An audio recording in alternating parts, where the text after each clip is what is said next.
Bonjour, je m'appelle Nicole Caron, coordonnatrice de projet à Relais Femmes. La première fois que j'ai utilisé ce qu'on appelle des technologies de l'information, c'est en 1999 à la Fédération des femmes du Québec, où je travaillais pour la Marche mondiale des femmes. Alors, la grosse technologie à ce moment-là, c'était le courriel. Et 12 ans plus tard, 13 ans plus tard, ça a l'air de rien, mais on est rendu beaucoup plus loin. Mais à l'époque, c'était énorme, parce que la Marche mondiale des femmes, c'était de correspondre, de communiquer avec les femmes du monde entier.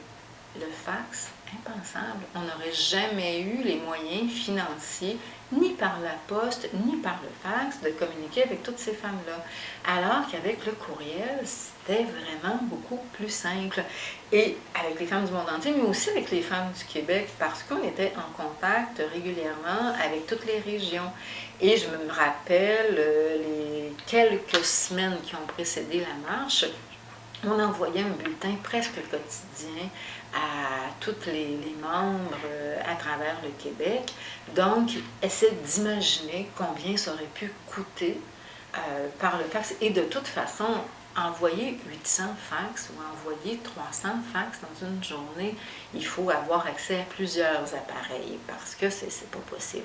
Donc, c'était mon premier contact avec ces outils-là. Aujourd'hui, le courriel, ça va de soi pour tout le monde, mais nous, on s'extasiait de pouvoir avoir accès à cette bébelle-là. Voilà.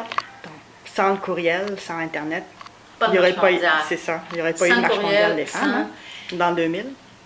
Sans courriel, sans Internet, il n'y aurait pas eu de Marche mondiale des femmes. C'est garanti. Ça a l'air de rien, mais pourtant, puis la Marche mondiale des femmes, Dieu sait que c'est important pour nous, pour le mouvement des femmes au Québec, puis ailleurs au monde. Alors non, ça aurait été impossible. Ça a du bon quand même, hein? Merci. Merci.